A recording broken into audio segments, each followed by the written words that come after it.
All right, so while I was making these notes, I had my baby on my lap and we were practicing. Well, he was sleeping, but it was interesting because as he's on my lap, um, he would take a deep breath and then I would take a deep breath, or vice versa. I would take a deep breath and then he would take a deep breath. And it was just interesting to notice. But just to set up the context for this, I've got this. It sounds like a peaceful picture, but that had just happened after I I had spilled half my coffee on my couch. I was reaching for something for my baby and my coffee spilled, which was kind of depressing and frustrating. And I had carved out this time to write my YouTube notes, and he like again like so my toddler's asleep, and then my baby was supposed to be sleeping, but of course that doesn't necessarily work out always as planned. And so then he woke up and he was frustrated, and there were just all these different dynamics that were very frustrating. And in the past, what would typically happen is that that frustration would turn into feeling like I need more from my kids. I need them to not necessarily try harder, but to like just sleep when I need them to sleep, or to just be chill when I need them to be chill. It might look like me feeling like I need to try harder, I need to stay up later, I need to get up earlier, I need to do something, right? There's this feeling of I need to be somewhere else, or I need to be not physically somewhere else, but I wish I was farther than along than where I'm at. And so I really want to just talk in this video about changing our attitude versus trying to put out more energy. And I don't know if attitude is the right word for it. So if you get a better word, let me know in the comments. Um, but I'm going to use attitude versus energy.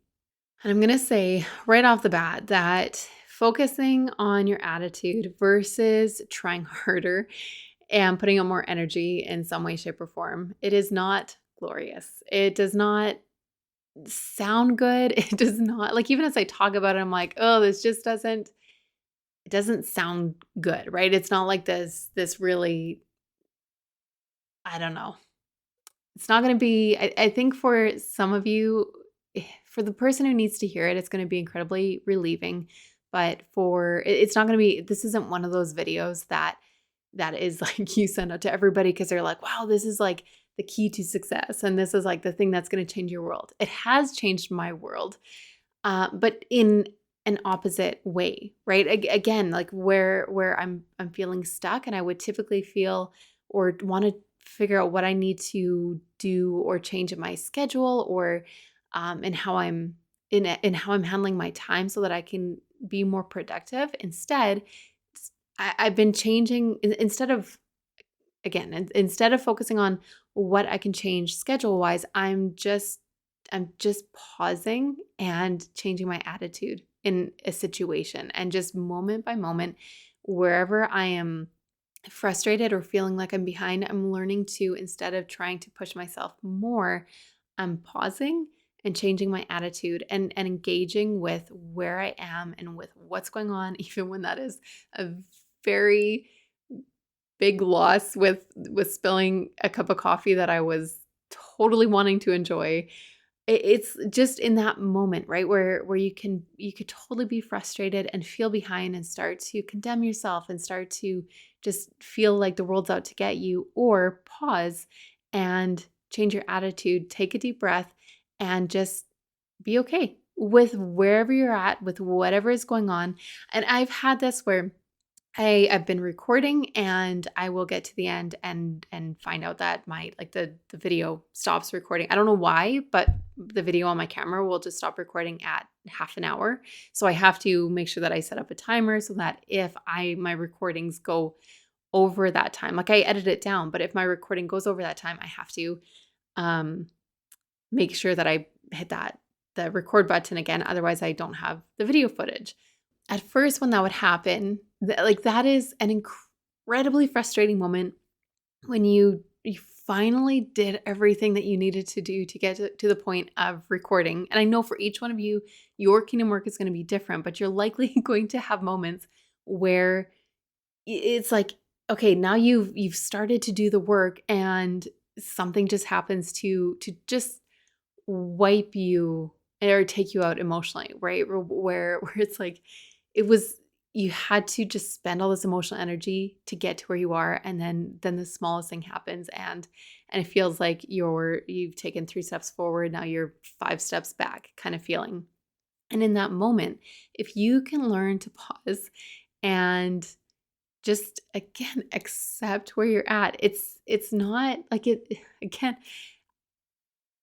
it's not glamorous, right? But there's something about that it's just like, okay, I think it's there's something about this that it enables you to work with who you are and where you're at and where the people around you are at, and you're working with the situation as it is versus judging the situation. And sometimes a judgment on your situation can be simply feeling like you're just being frustrated that you're not somewhere else, right? That you don't have the tech skills that you feel like, or that you're like, well, if I had if I was just good at using my computer, then I could be doing so much more. Or if I had more people skills, or if I had paid attention to that course that I took 3 years ago, then I would be so much farther. Any kind of judgment like that, or just wishing we were somewhere else in life and in any way, shape, or form, that acts like a judgment and it gets us stuck. And then it's very hard to be compassionate towards ourselves or towards other people in that moment. And it keeps you, that judgment keeps you from being able to accept where you're at, because in reality, wherever you're at, like all you can do is work with what you have and where you are. It doesn't matter how much you wish you were somewhere else. You cannot work from a figurative or imaginary place. All you can do is work with where you are. And the faster that you can accept where you are and your limitations and your skills, good or bad, or just the dynamics and the circumstances of your life, or the needs of the people around you, or the ages that they're at. Like right now I have a toddler and a baby, and so I can't, I mean, I could be frustrated and feel like I wish they were 10 and 13, and because I would have more time, I would be able to be, I just, that desire or that constant wishing to be in that different place in life creates this judgment kind of effect in my life right now. And I could very easily, like, my brain would be my worst enemy, and I could very easily get myself very stuck with where I'm at. But when I can accept where I'm at, and that they're not always going to they're I might make a plan to work on editing YouTube videos, and then my toddler hurts himself and he just needs my attention right now. And most of the time I can make a plan and roll with it. And I mean, sometimes it feels like half the time it gets kiboshed. But again, having little boys really has allotted me a lot of opportunities to put this into practice and just accept where I'm at. And if that means that I have to cut back on different things, or if I'm going to, that might mean that I need to make a simpler supper. That might mean that I need to um, only make 3 videos a month instead of 4. Whatever that looks like, when you accept where you're at, it allows you to, you can pivot, you can just press the pause button right now, take care of what you need to take care of, and then get back to your work. You can just choosing to change your attitude in a situation. It just, again, deep breath and just look around you and accept what you need to accept. And whether it's something internally that you need to accept, or it's something that you're like, okay, yep, that just happened and we're going to roll with it. There's something that is incredibly helpful. I don't know what other word to put on it besides that it's just helpful to accept where you are right now, and to just work with where you're at rather than wishing that you're somewhere else. Okay, I think I've gone around that ring around the rosy long enough. Okay, so to wrap this up, I want to just give the idea, option, whatever exercise okay, so as Christians, we are very good in a bad way at judging ourselves and also feeling like God is judging us. And kind of like we assume that we know what he's saying about us in our kingdom work, and that it's so easy for us to assume that we're behind, that he thinks we're behind. And let me know, like, if this isn't you, I am really happy for you. That is fantastic. If this is you, it's one of those things that we need to work our way out of, because if you don't tackle those kinds of thoughts and beliefs about God and about yourself, you're going to be relating to God as if he is actually thinking you're always behind and that you've missed the mark, and that you aren't doing what it's like he called you to do this work 20 years ago and you're still not doing it, and how could you not be doing it? And so okay, so it is just, it's super easy for us to judge ourselves. And again, that judgment causes us to be paralyzed. It causes us to be stuck and just feeling like I should be farther. Or anytime that you find yourself saying like, I should be this, or I should be that, or I should have known better, it's just like you are safe to let go of that kind of thing. And you're not just saying, don't think that. You're saying, okay, deep breath, change your attitude, change your perspective, and just accept that I don't know that. I don't know how to, like, I didn't know better, and this is where I'm at, and this is where I'm struggling, and these are my thoughts about God. These are my thoughts about myself. This is like, I don't feel like I'm able to do the kingdom work that he's called me to do. I feel like I've missed the mark 50 times because I have not been getting going. All those times that I've like tried to get going, I'm not doing it. And that's it. It is discouraging. So say that you are discouraged and just accept where you are at, because when you accept where you're at, you can begin to work with it, but you can't change what you don't accept. So the exercise for you is just to, let's say, okay, 10 things that what are 10 things that you can accept about where you're at? Like, it might be that you could just say, okay, so for me, I am in our music room and I've got a pile of stuff that I want out of the house, and like, this room is a mess.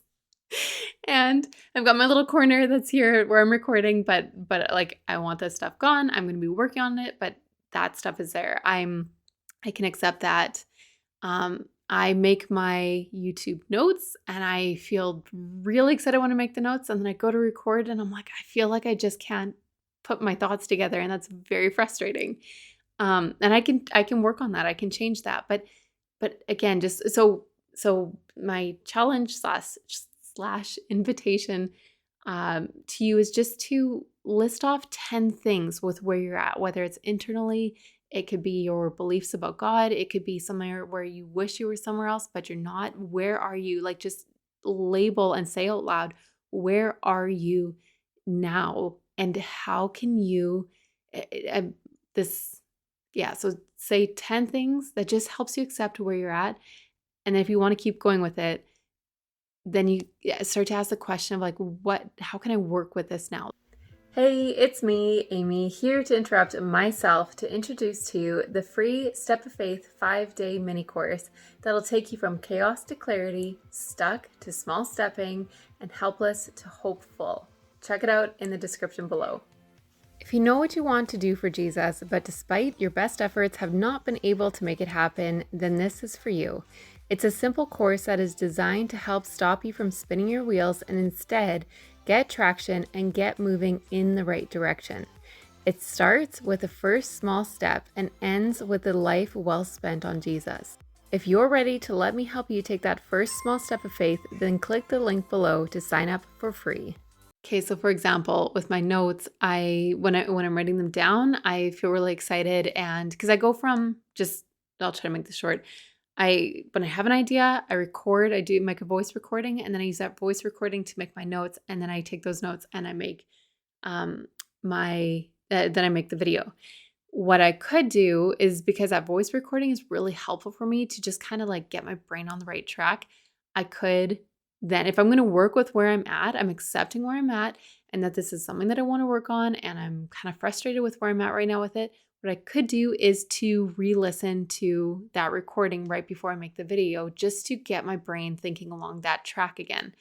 And so that's all that you're looking at, right? You're going through 10 different things that just helps you accept where you're at, good or bad. Just accept where you're at, your the opportunities that you have, as well as the limitations that you are having to deal with.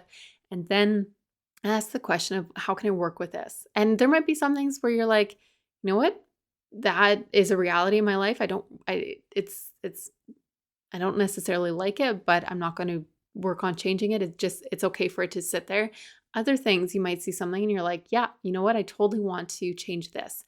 And this is the thing that I can do to be working on it. So there is something I find that is so helpful when, again, so to sum this up, instead of pushing yourself to be farther or to be somewhere else than where you are at right now, when you can just accept where you're at, it enables you to work with and to change reality rather than kind of wishing, like then trying to change something or pushing yourself. It just really doesn't make sense the whole judgment thing, like when we judge ourselves, we're expecting ourselves to be somewhere else in life. And it's like, but you can't change that because it's all imaginary. Like there's nothing you can do with it.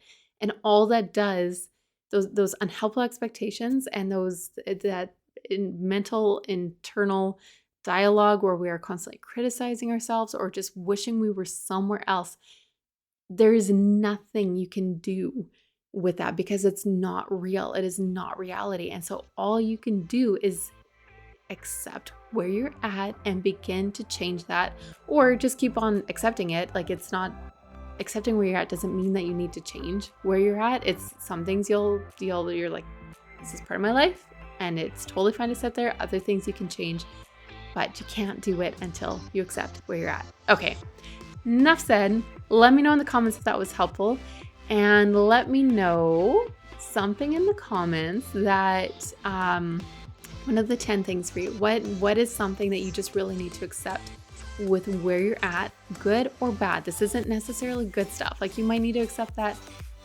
you think that God is constantly disappointed in you. And so when you can accept that thought, now you can begin to work through it. And in my opinion, that is a very good thing to work through and tackle. So way to go. It's uncomfortable, but it's good.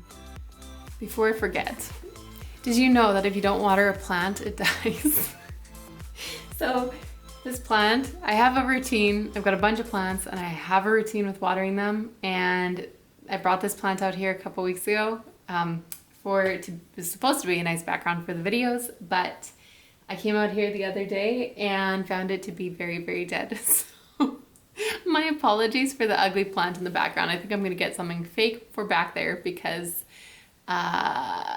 there's not enough light in this room, or I forget to water it because it's not part of my watering routine. Yeah, my apologies for the ugly dead plant.